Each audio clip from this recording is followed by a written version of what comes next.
Hey guys, Mike Murphy here, and I got a lot of good news for you this week at what used to be the Creation Frequency Show and the Mountains of Hope Show, and I think we filmed 3 of each. And so we're changing gears. We're going to make a 1-hour show, and the new name is The Power of Your Voice.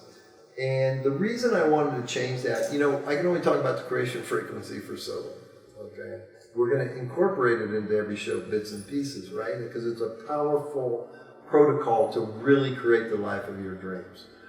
And I can only talk about Mountains of Hope and everything we do there for a certain amount of time.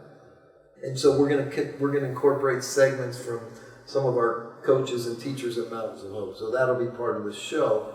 But really, my mission, my purpose, is to really inspire, motivate, and educate, especially people that are underdogs, have been dealt a short deck, are suffering, are struggling, are stuck in a rut. And the people that really resonate the most with me are young people that just didn't get a fair shake in life, that were born into unfortunate circumstances. No one really loved them the way they should have been loved. No one really taught them the way they should have been taught. Nobody really cared for them. And now they're teenagers, early 20s, early 30s, and they're struggling. And life is getting more and more difficult every year right now. We're going through a major shift in the world. And so many people are suffering from anxiety and depression. So many people are committing suicide. So many people are going in and shooting up and killing people. So much crime, so much homelessness, so much desperation.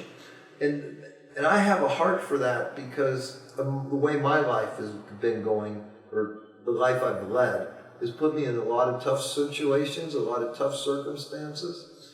And don't get me wrong, I'm not complaining. I've been blessed beyond my wildest dreams. And I'm very, very fortunate. Most of my problems were self-inflicted, but that's probably true for you too. Why? Because of our childhood programming. No one really teaches us what we're doing here, why we're here, who we are, what we're here, what's going on. No one really teaches us how to act, how to become successful. Everything is programming, and the programmers all have an agenda. So the first programmers are our parents. And very few of us are born to two totally complete, whole, heartfelt people, right? Most of them, there's a lot of dysfunction, whether it be alcohol, drugs, sexual drama, whatever. A lot of issues in childhood. And then, of course, the schools. I couldn't imagine raising children in today's world, with all this stuff that I see out there. And it's a difficult time of life right now. The other thing is, because I had someone very close to me diagnosed with cancer and fought it for 9 years before passing away and dying, is people that have diagnosed with cancer, my heart goes out to them. I know what they're faced with. I know the fears. I know the diagnosis. I know the treatments. I know the pain. I know the suffering. I know how it affects everybody in the household. And so this is why we created Mountains of Hope, which is a 16-day transformational health retreat here in Medellin, Colombia, with the whole purpose, 2 purposes. One is for people that have an issue, whether it's a physical diagnosis of some sort. And it could be just lack of energy. It could be obesity. It could be depression. It could be early diagnosed cancer. It could be early diagnosed Parkinson's disease. But for me, I look at all disease as disease. And all cures are pretty much the same. What do I mean? Well, I mean this.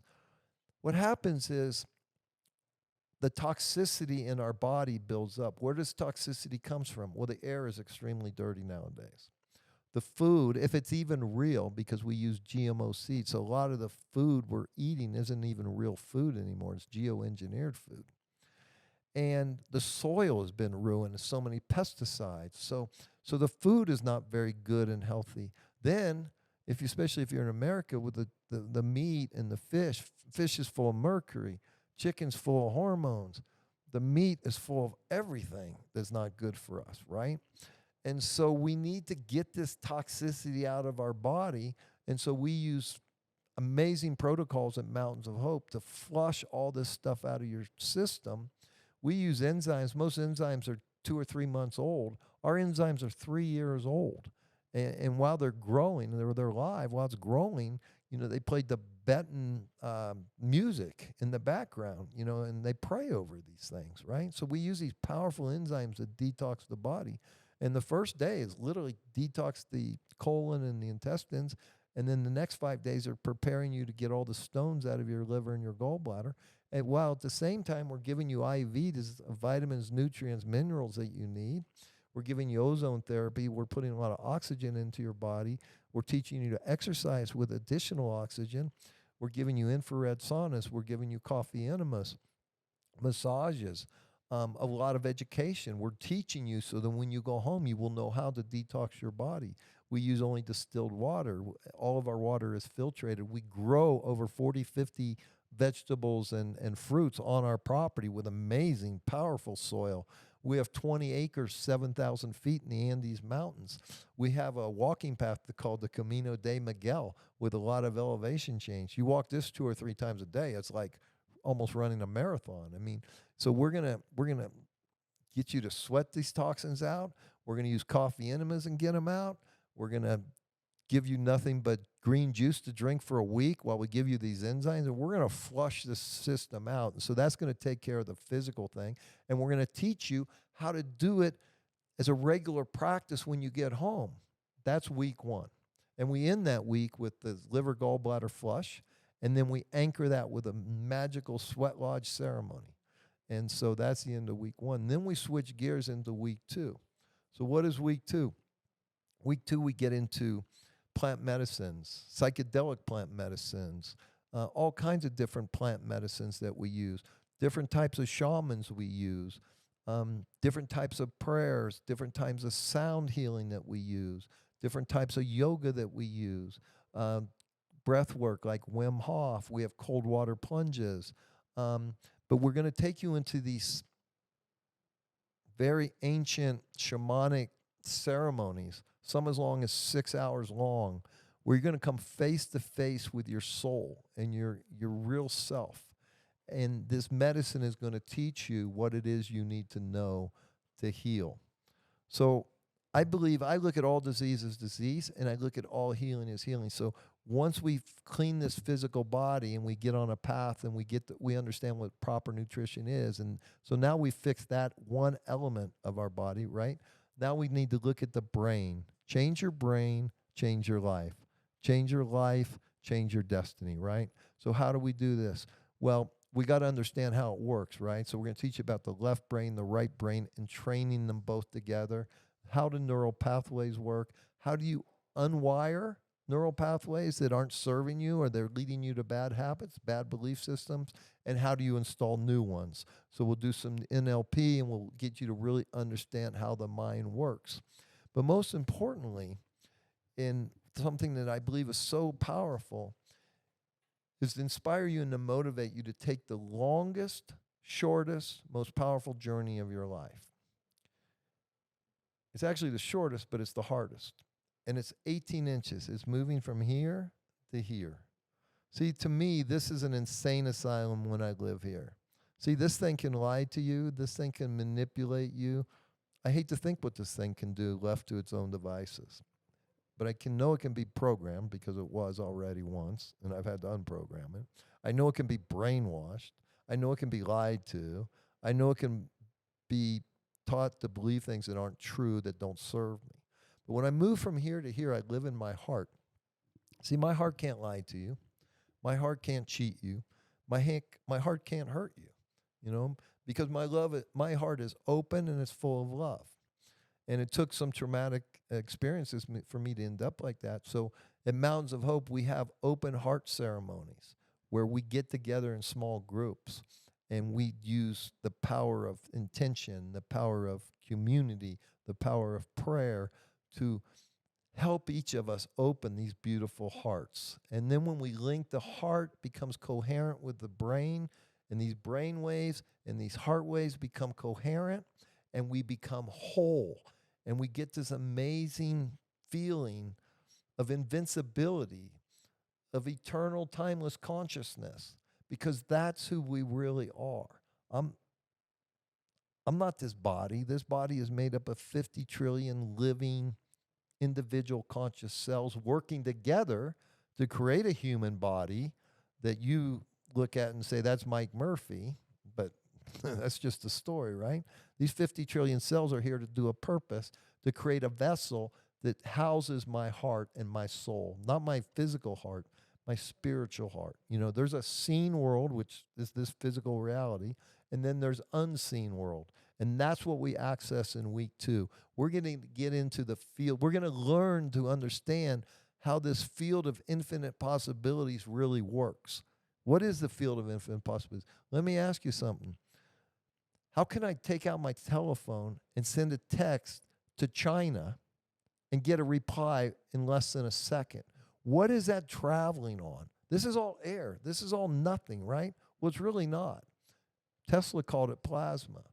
The Indians call it prana. The Chinese call it chi. It's energy. It's the field of infinite possibilities. And this is where everything starts before it comes here.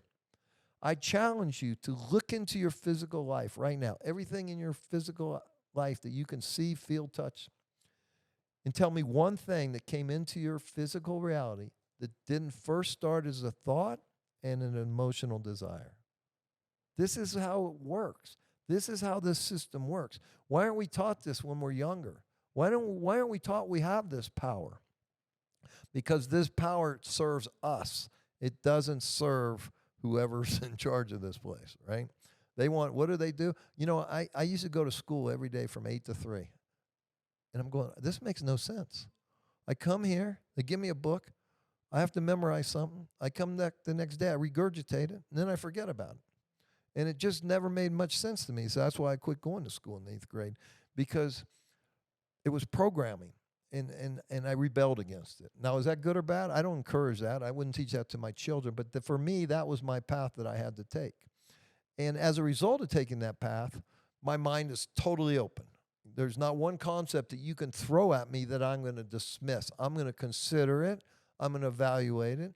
If it resonates at first, I might dig deeper. If it doesn't resonate, if I think it's BS, I'm just going to discard it. But I'm not going to ever say I know everything, because the more I know, the more I realize I don't know anything. You know, I can tell you what I think I know. I can tell you what I think I've experienced. But when it comes to this world that we live in, who really knows? So who's telling you what to do? Who's telling you how it works? You need to be your own creator. You need to figure out what works for you. And it has to be moral and ethical. It has to be in the Christ consciousness, the golden rule, right? So I'm coming from a place of, you know, how can I love my neighbor as myself, right? So if that's my premise, and I'm coming from that point, then I'm just here to serve and to help. You know, boy, you look at America, 300 years ago, what was it full of? Indians, indigenous people. And the best I can see, they lived in harmony. You know, it was all about the spirit. You know, before they would go and hunt a deer, they would pray to the deer spirit. You know, we need to eat. Is it okay if we take your life so that we can live? The plants. How did they know a good plant from a bad plant? Intuition. Their third eye wasn't all clouded and calcified. They knew what was going on. How did these birds know to fly south every winter? How did the whales know to leave the Arctic and go to Hawaii and give birth and then get back up there as fast as you can before you starve to death? You know, how do they know this? And then all these humans are supposed to be the smartest animal here. And what a mess. This has got to stop, ladies and gentlemen. And so this is why we're building Mountains of Hope. This is why we're trying to get the creation frequency out there so people can understand how this really works, how manifestation really works, how the law of attraction really works. And because if we don't do something soon, in my opinion, it's going to get harder and harder and harder to reverse whatever's going on and fix this. There's three sayings or quotes that I live by. One was from Dietrich Bonhoeffer, who was in Germany in the 1940s. He was a priest or a pastor. He could have gotten out. He decided to stay to help his people. And he said, "A righteous man lives for the next generation." And so I heard that 30 years ago, and it's always resonated with me. Plus, I have 4 kids. Plus, I have 7 grandkids. So I want to leave this place better than what I found it. The other one that resonates with me, and I can't remember who said, I think it was Edison maybe, I don't know. But he basically said, evil exists because good men do nothing. Boy. And the question now is, what can we do? I mean, everything gets censored. You know, you go to Washington, D.C. to listen to a speech, and you've spent 2 years in solitary confinement now because of what? And boy, oh boy. And the third quote, what comes from Martin Luther King, and this I really resonated when I was doing my nonprofit work and I working with women below the poverty line while they battle cancer. And Martin Luther King said, "An insult to justice anywhere is an insult to justice everywhere." And what I saw in the medical profession after my late wife Margot passed, and I met this woman named Amanda, who inspired me to start this foundation and to work with women below the poverty line who are battling cancer. There's a huge injustice in the medical system towards poor people, towards minorities. There's a huge injustice in the justice system in America towards minorities, towards poor people. I really don't believe there's much racism in America, as opposed to it's more economic disparity. I mean, who created this economic mess in the African American community? How did that happen? Until you ask those questions and you look for the answers, and because I had a business in Oakland, California for 26 years. So I'm very familiar with the African American community.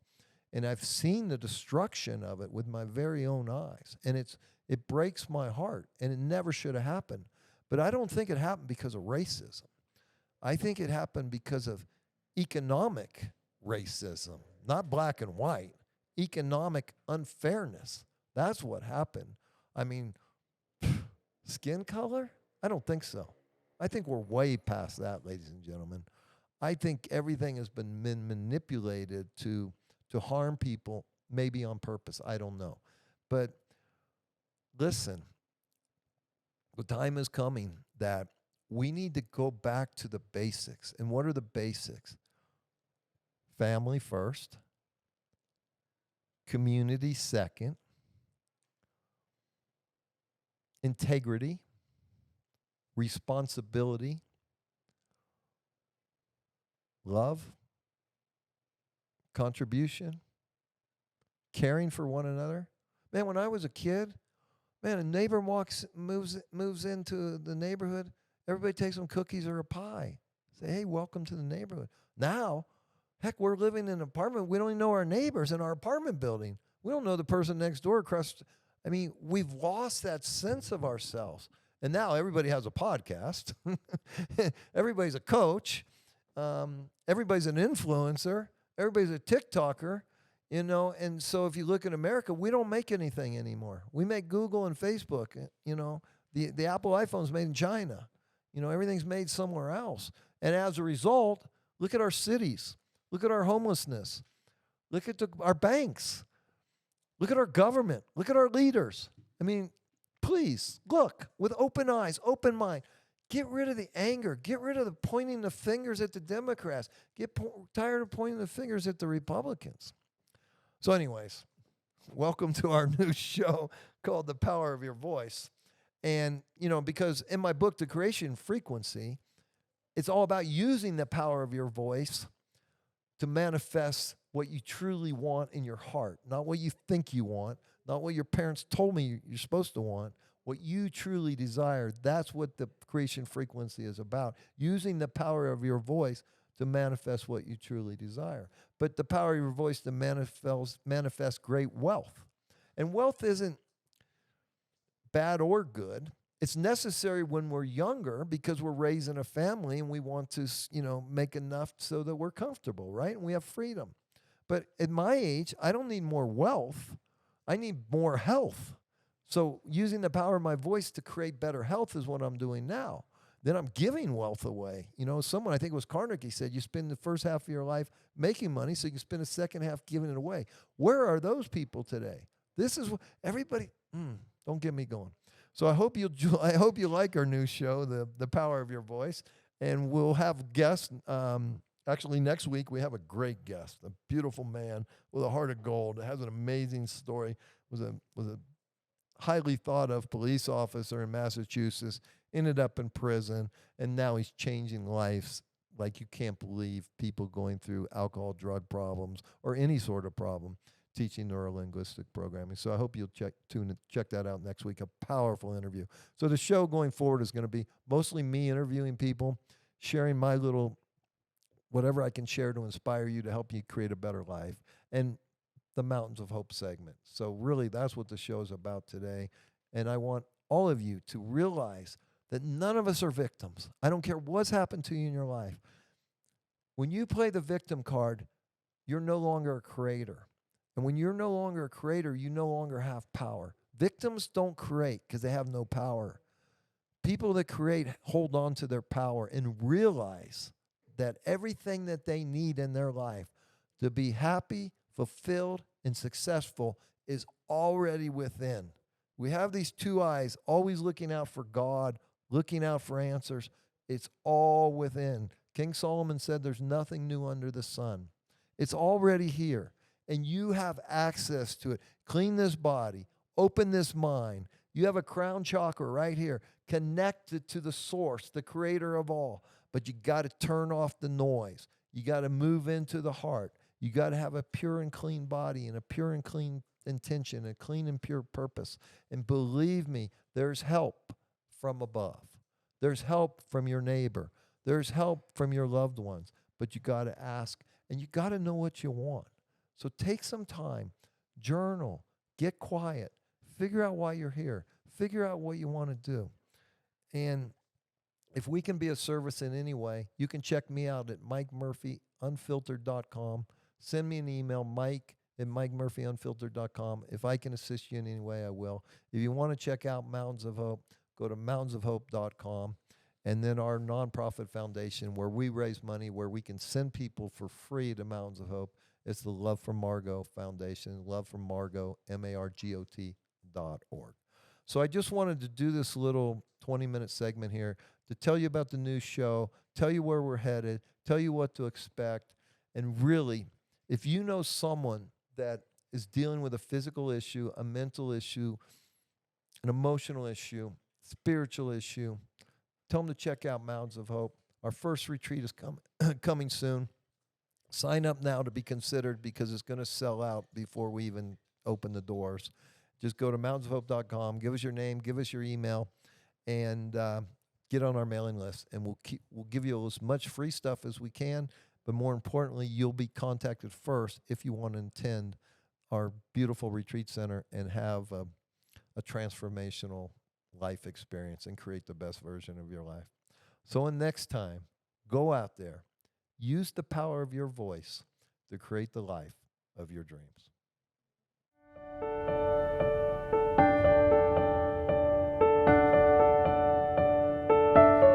All right, guys, now is my favorite topic of the show, time of the show, and it's brought to us by our sponsor, Mountains of Hope, which is our transformational health retreat center here in Medellin, Colombia.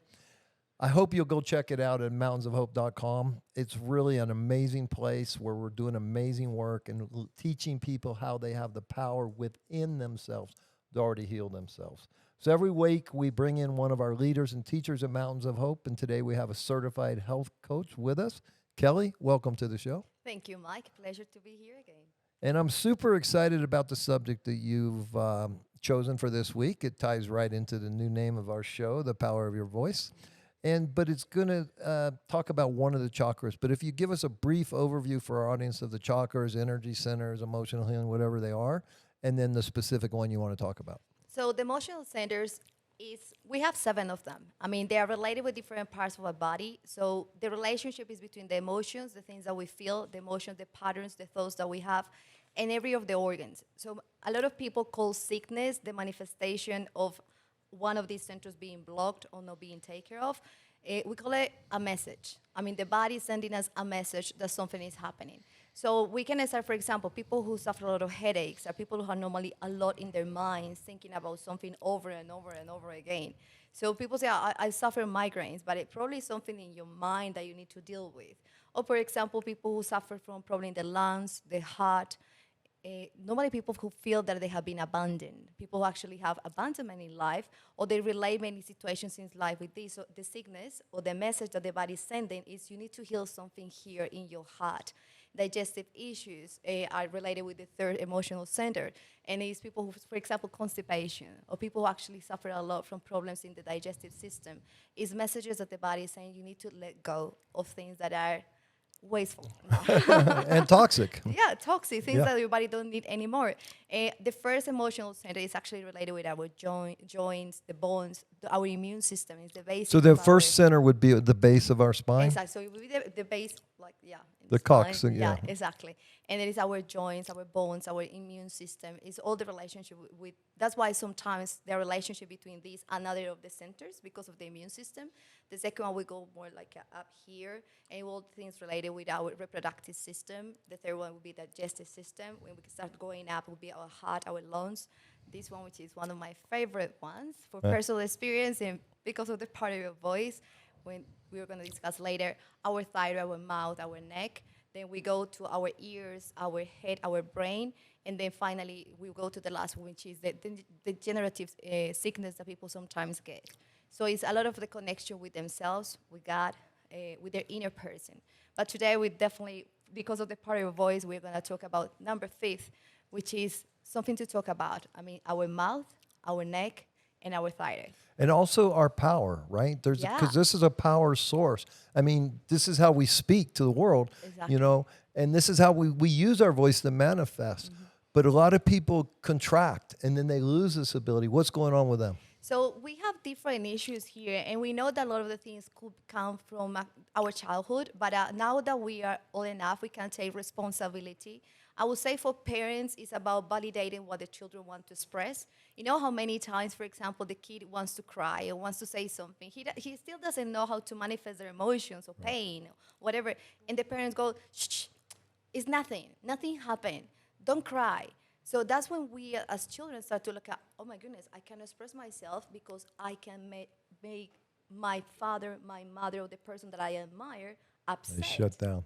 So we as children start to actually shut down, or if we want to cry, so we don't cry, or we want to manifest emotion or scream or whatever. So when as in the childhood is when we start getting a lot of these things by this, shh, don't say anything, shut up. You will make your dad upset. You make me upset when you're crying. I mean, or let me make you cry like for real. Right, right. So all these things, and obviously I don't judge parents, and I don't judge any parent that at any given moment they did it, because that's what they learned, probably from someone else before. But what I'm saying today is if you hear us is just validate what your child is actually wanting to say to you, because the thing is that child grows up, and then they think that in order to please other people, you actually need to keep it quiet. You should actually keep it there. Don't create conflict. In fact, we see that most women are the ones who get more thyroid problems, because to keep the peace, to avoid the conflict at home between the couple or with the children, with the society. So I just keep it quiet. So that's one of the things that actually I would say has created a lot of these issues. So what I hear you just say is that if I'm a woman and I'm married, I'm raising a family and all that, and I start to shut down and contract and I quit using my voice, it could lead to thyroid problems and illness. And what would that manifest like? So it could be things like a hypothyroidism or hyperthyroidism, which is it depends on like what pattern or what thought I have. Normally people who feel humiliated, they probably have, because the thing with the thyroid is intuition. So it's people who normally actually can see something. When people have been humiliated for expressing what they actually have said, is when we see a lot of the hypothyroidism that sometimes manifests as Hashimoto. And that's why... Which is what, Hashimoto? It's an autoimmune disease, which lowers the function of the thyroid.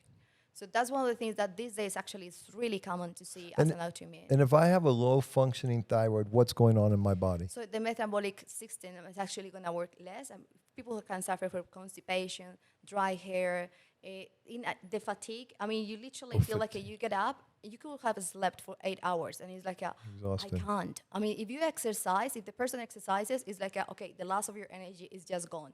Brain fog sometimes. So and moodiness. I mean, it's easy for that person to actually have changes in her mood, like from being super happy to actually being super down, even sometimes depression. Yeah. You know, it's interesting. You made me think because I grew up in an alcoholic home. So there's a lot of shame, humiliation, especially humiliation, right?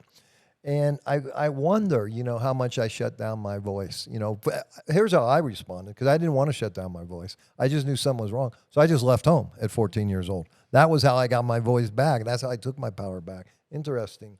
So, It's one of the go things ahead. that to see there, and it's not just our thyroid, it's also our neck and our mouth. It's all of these. For example, people who sometimes suffer from the neck pain, stiffness, things like that, or cervical, at that point, like at this height of the neck, it's people who normally are really good communicators. But the frustration goes when first they communicate and like their point was not gotten by the people who he was talking to, so he cannot control the outcome. Or the other thing is indecision.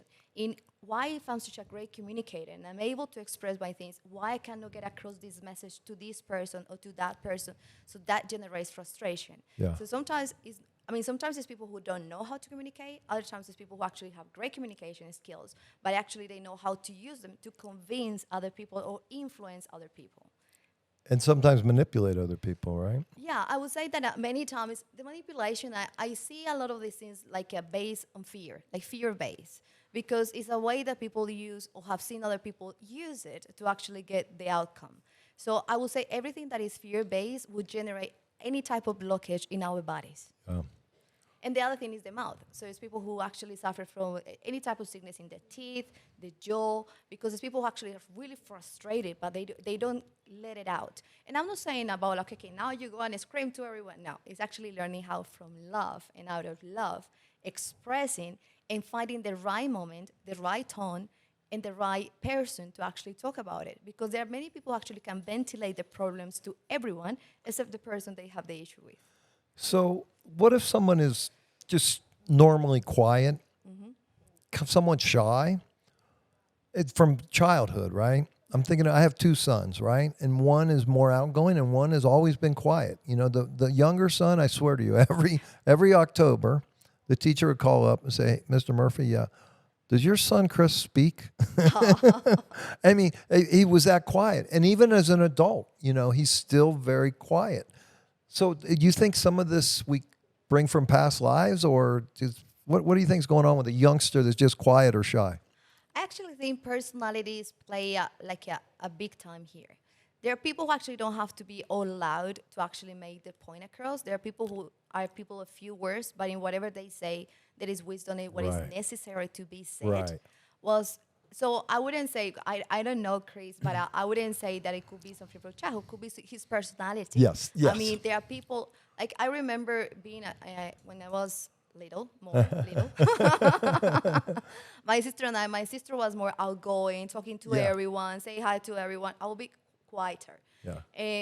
And I think it's also, is Chris the oldest one? Youngest. Youngest? Yeah. And is he the quiet one? Yeah. Oh my goodness, Uh, that's outside of It's my very stereotype. strange. Yeah. Well, it's reverse, right? But you're very outgoing now. How about your sister? Is she still the same? Still.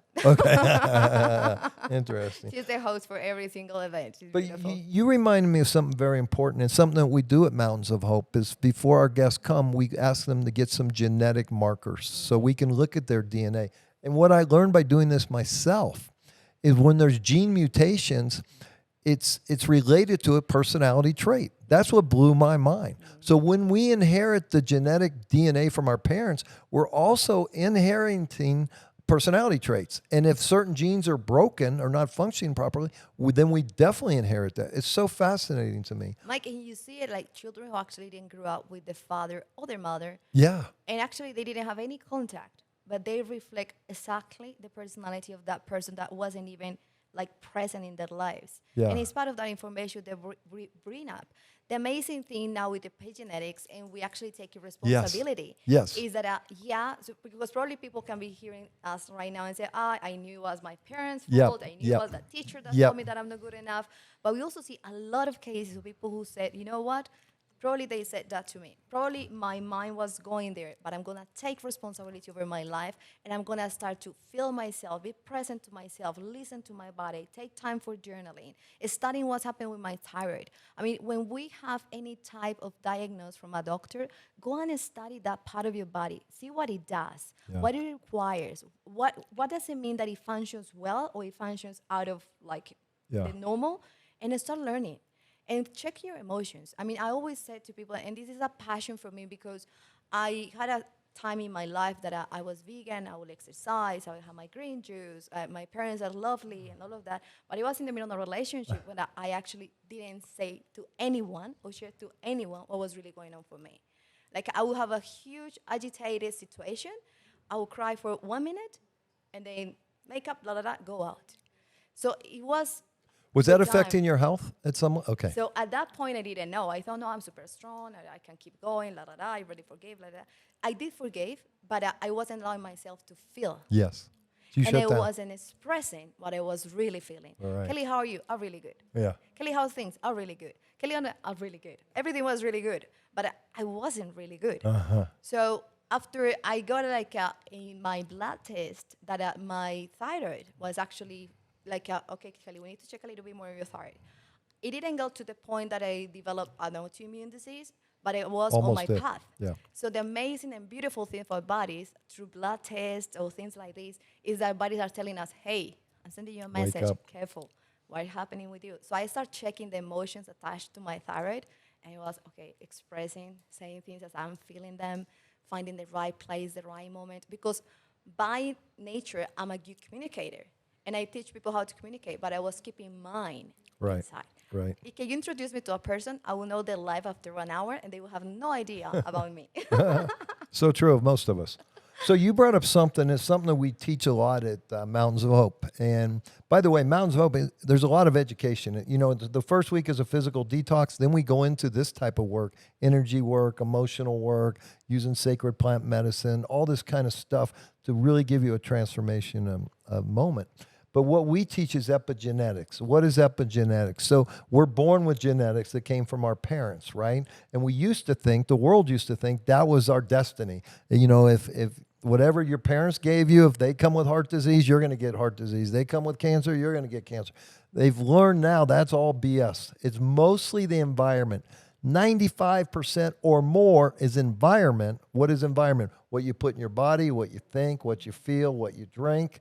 So you just because you got dealt a bad hand of genetics, it doesn't mean anything. It's the environment, and so you can overcome bad genetics with great healthy habits, and that's what we teach in Mountains of Hope. So along those lines, as far as epigenetics and this kind of work, how do you see that?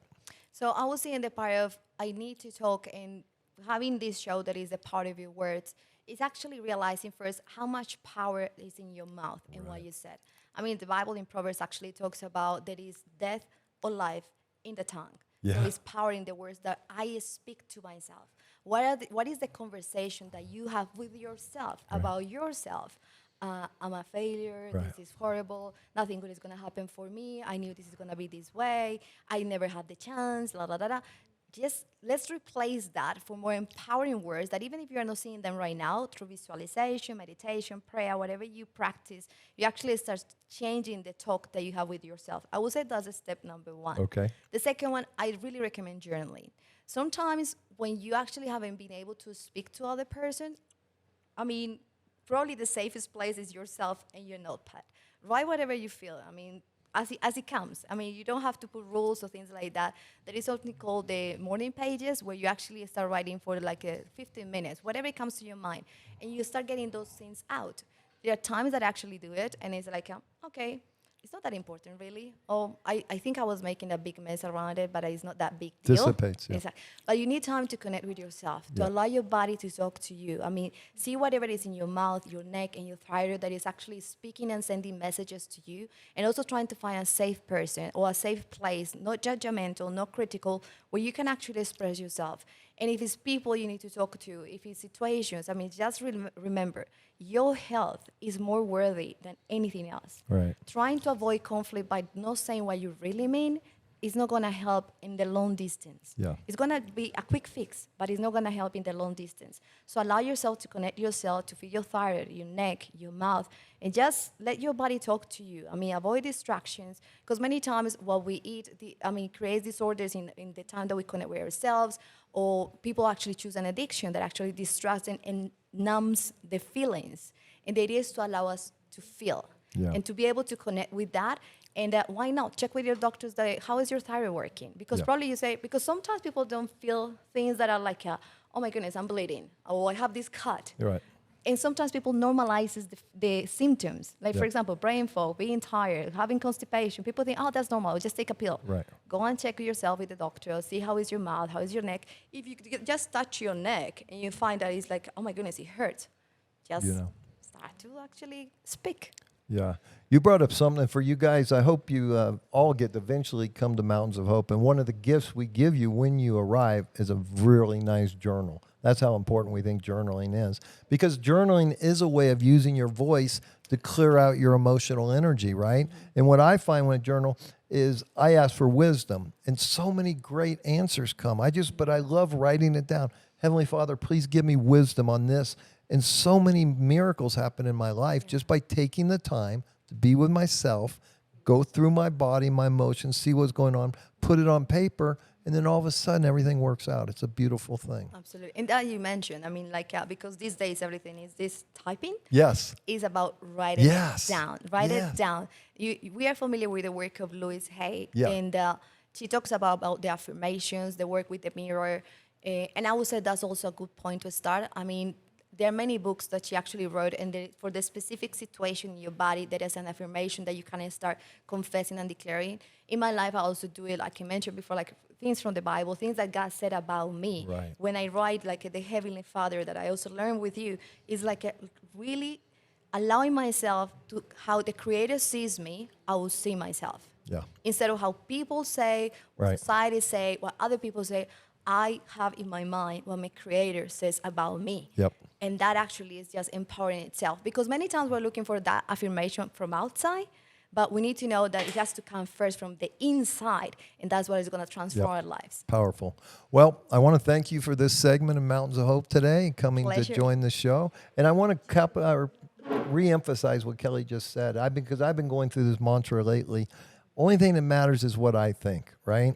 Because, you know, the world is so noisy and everybody has an opinion and getting out, everybody's public now and everybody criticizes. But you know what? I know my heart. I know my soul. I know my mission. I know my purpose. And that's all that matters is what I think. And I hope you all embrace that, because when you get like that and you get comfortable in your skin, then you have the power of your throat and the power of your word, and you can spread it. So thank you, Kelly. And My we'll pleasure. see you next week. Thank All right, you. everybody. Thank you. Mike.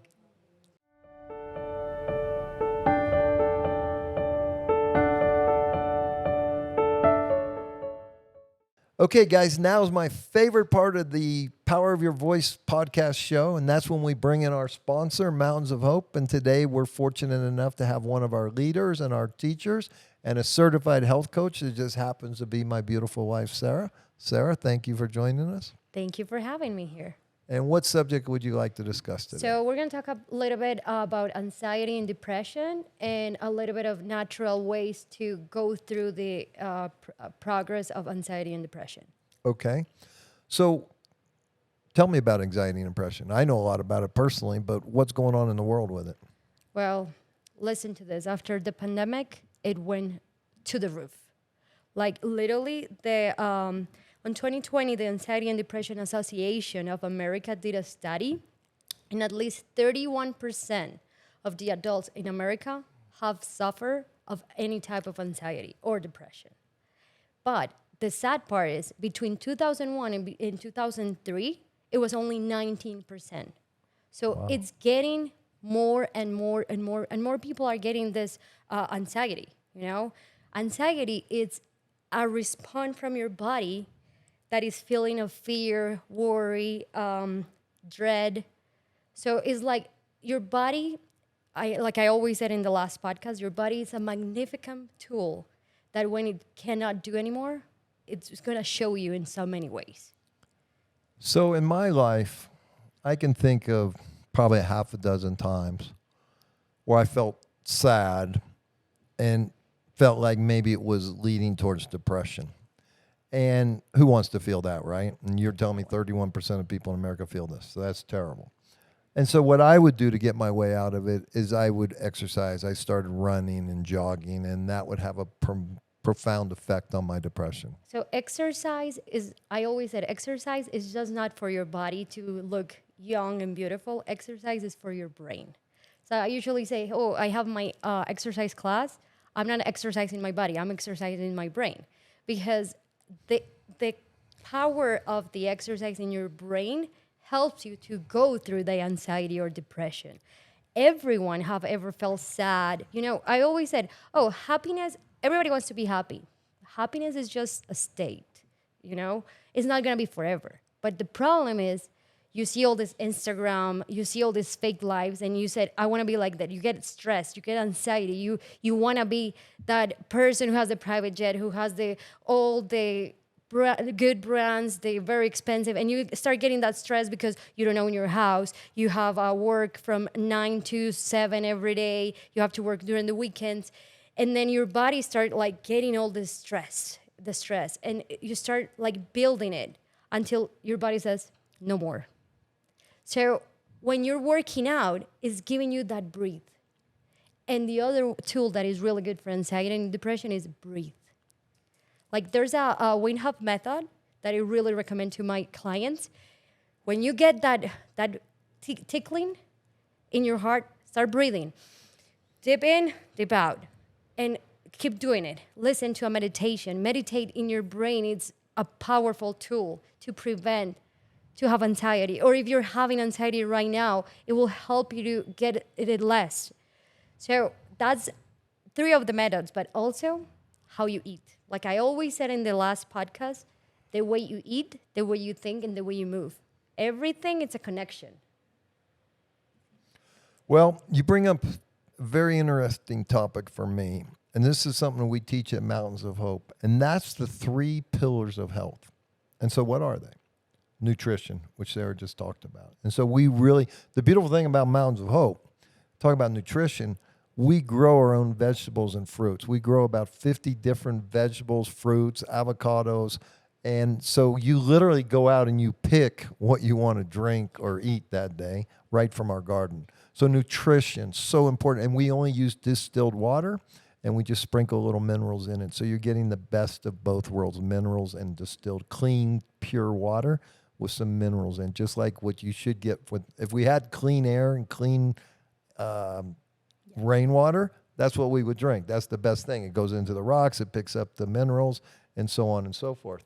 So we drink distilled water there, and we drink these fresh vegetable juices, and we eat these great vegetable meals. And of course, if you want chicken, fish, or carne, we're not going to prevent you from eating that, but we're going to encourage you to eat a plant-based diet. But some people just need protein. We accept that. So what's the? Let me finish a couple thoughts real quick, if you don't mind. Yeah. So nutrition, movement is the second thing. So we have 20 acres. We built a walking path, and there's a lot of elevation change. So a lot of movement. We have a gymnasium. We have 2 classes a day where we do the Wim Hof breathing method. We do cold water plunges.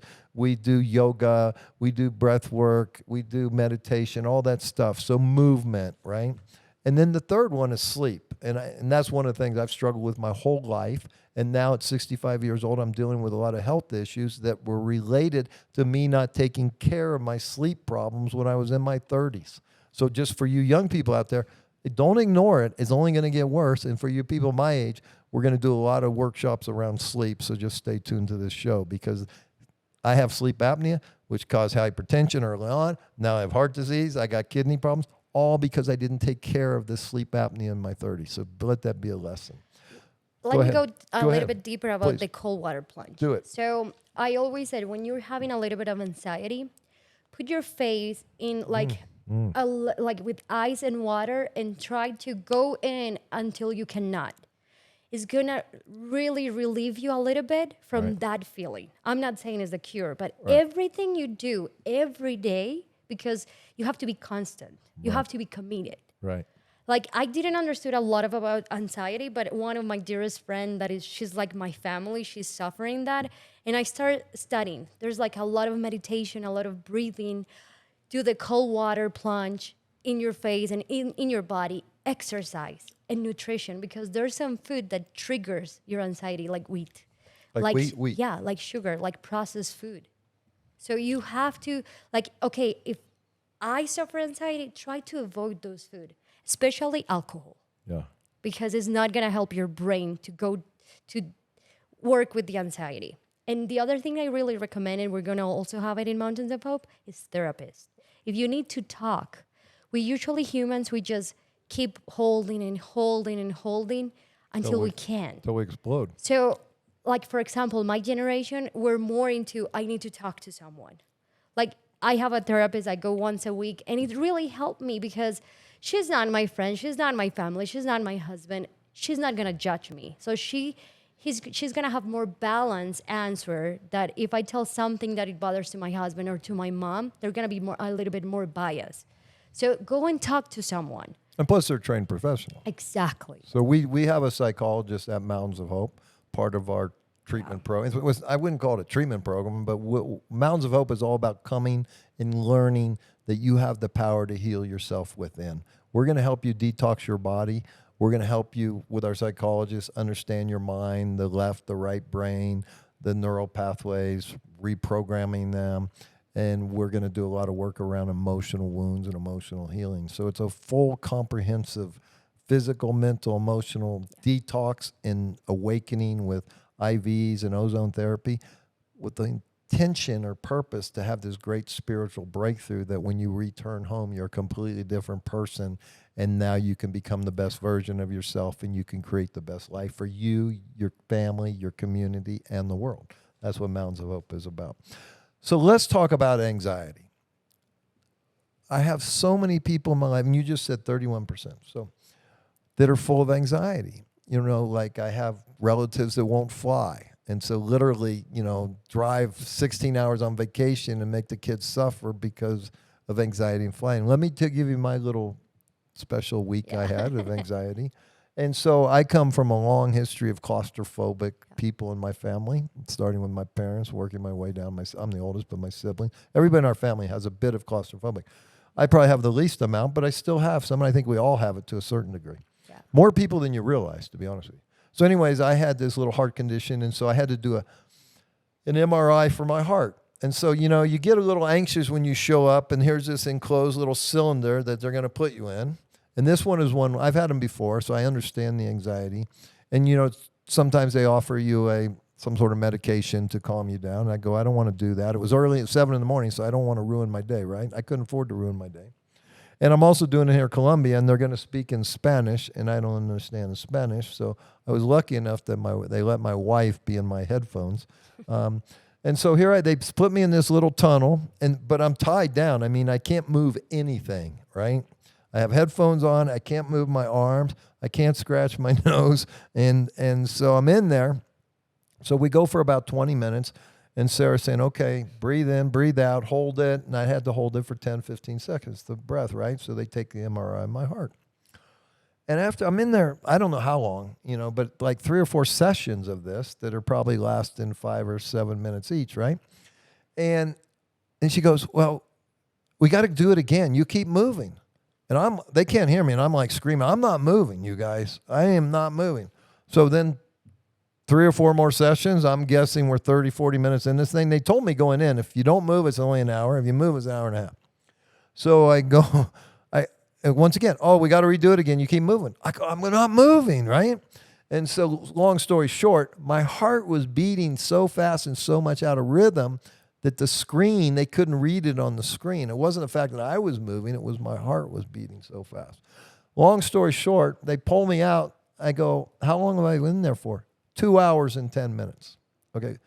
You know why? About 6 weeks ago, 8 weeks ago, we went to Cartagena and we spent a week in a Dr. Joe Dispenza advanced workshop. And all we did for that week was meditate. And one morning we meditated from 4 a.m. to 8:30, 4.5 hours. Okay, this isn't me, okay? But it's such a powerful approach to eliminate anxiety, to eliminate depression. So anybody, and 1 out of 3 of you out there are suffering from anxiety or depression, I just strongly urge you to go to YouTube, start looking at Joe Dispenza's work, or look at other meditations work. There's only a million freaking videos there that you can go. And as I was saying, listen, this meditation has changed my life. And it is so powerful to relax the body and sharpen the mind. And so when I was in this tunnel for 2 hours, you know, I was able to lower my brain waves. I was able to go from beta down into alpha, maybe even theta. And I was just focused on that through my breath work, as Sarah was saying. So listen, no one should be suffering from anxiety or depression. It starts with anxiety, and a lot of times it's your diet or the fact that you're not a lot of times you're not moving, you know, and we get in ruts. I get it, you know, and this is why we're creating Mountains of Hope. There's so many people that have this great life that they should be living, and they're stuck in anxiety, depression, they're overweight, they're obese, they can't get off the weight. I always say, hey, Jesus allegedly came here a couple thousand years ago with this great, powerful message that literally changed the world and started a new movement. But if he'd been sitting there with Joseph and Mary in Bethlehem, eating McDonald's every day on the couch, he never would have left Bethlehem to go out and give the good news of the gospel, right? So that's why it's so vitally important, our nutrition, our movement, and our sleep. And if you manage those 3 things properly, that's only 3 things you got to manage in your life. Manage those 3 things properly, you're not going to have depression, anxiety. And more importantly, you're going to have the energy to learn techniques to always create the best version of yourself and the best version of your life. And if you study my work, The Creation Frequency, and how the power of intentions and the power of sound, the power of your voice, then you manifest this beautiful life. And that's what I desperately want for each and every one of you watching and listening today. Okay, what else would you like to share with us today? Well, the other thing is anxiety usually hits more women than men. Okay. Because of the hormones. Okay. Remember what we talked last podcast about hormones? Yeah. So if you have your hormones in a balanced way, you have less possibilities to have anxiety. Okay. So it's really important to know your body, to start checking it. So how would I check my hormones? So there's different ways. Blood work, as I told you last podcast, do the Dutch test. Okay. I usually do my blood work every 4 months. Because What's the Dutch test again for people that weren't here? The Dutch test, it will give you every day of your hormones and how it's going, your stress levels, your adrenals, your progesterone, your testosterone, estrogen. Would you say that's the most comprehensive Yes. hormone test? Yes. Okay, ladies out there, if you're suffering with anxiety, depression, brain fog, obesity, or overweight, do the Dutch test. Even if not, I always said every 4 months, try to do blood work. Check your thyroid. Check like everything. How's your glucose? How's your like calcium? Everything. Because there's some stuff that they're not going to be normal. And you're going to say, what's happening? Start listening to your body. Okay, for example, you feel depressed. Sometimes when you're when you're sad, you're feeling depressed, you don't want to walk, take yourself to go for a walk. Take yourself, okay, what's the food that always makes me comfort and happy? Go for that and get a hug from someone you love. A hug? A hug. Okay. Literally, the chemical release that gives you a hug is therapeutic, and it will help you a lot. So believe it or not, hug. And the other thing I would suggest for people that are depressed and anxious, go out and help someone else. Yeah. You know, all the times in my life when I go and there's a million ways to do it, from helping an old elderly person cross the street, giving your seat up on a bus, helping someone carry their bags, go to the old people's home and sit there and play a game with them or just talk to them, just visit with them. Anonymously give a gift to somebody in your life that you know is struggling. Anonymously send a letter to someone in your life that you know is struggling.